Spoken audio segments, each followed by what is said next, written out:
আসসালামু আলাইকুম ওয়া রাহমাতুল্লাহি ওয়া বারাকাতুহু। শাইতানুর রাজিম, বিসমিল্লাহির রহমানির রহিম। সম্মানিত মুসলিয়ানে কেরাম, আপনারা জানেন ঐক্যবদ্ধ সুজানগর কর্তৃক আয়োজিত আগামী ইউনিয়ন পরিষদ নির্বাচনে আমাকে মনোনীত করা হয়েছে। প্রতিটি মসজিদ কেন্দ্রিক প্রচারণা ভিত্তিক আজকে আমার যেখানে আমি ইসলামী শিক্ষা অর্জন করেছি, যেখানে আমার প্রাথমিক পরিবার শিক্ষা হয়েছে, সেই মসজিদ দাঁড়িয়ে আপনাদের কাছ থেকে দোয়া নিচ্ছি।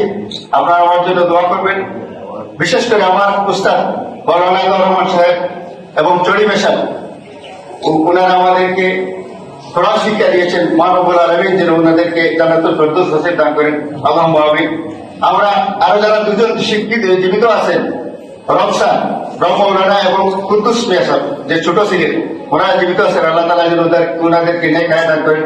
সম্মানিত মুসলিমের কেরাম, আপনাদের মাঝে আমি বেড়ে উঠেছি। আমার দীর্ঘ প্রায় 49-50 বছর বয়স। চলার পথে যদি আমার কোনো ত্রুটি হয়ে থাকে, আল্লাহর কাছে আপনারা ক্ষমা সুন্দর দৃষ্টিতে দেখবেন। আপনারা পরামর্শ দিবেন, আপনারা দিক নির্দেশনা দিবেন। আপনারা কথা মতো আপনাদের দিক নির্দেশনামূলক আলোচনার মধ্যে যেন আমি আমার আগামী দিন যেন সুন্দরভাবে পরিচালনা করতে পারি।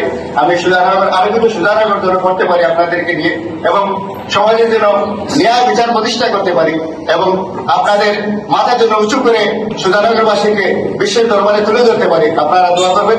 আর আবারও বলছি, আমার চলার পথে যদি কোন ত্রুটি হয়ে থাকে, আল্লাহর কাছে আপনারা আমার ক্ষমা সুন্দর দৃষ্টিতে দেখবেন।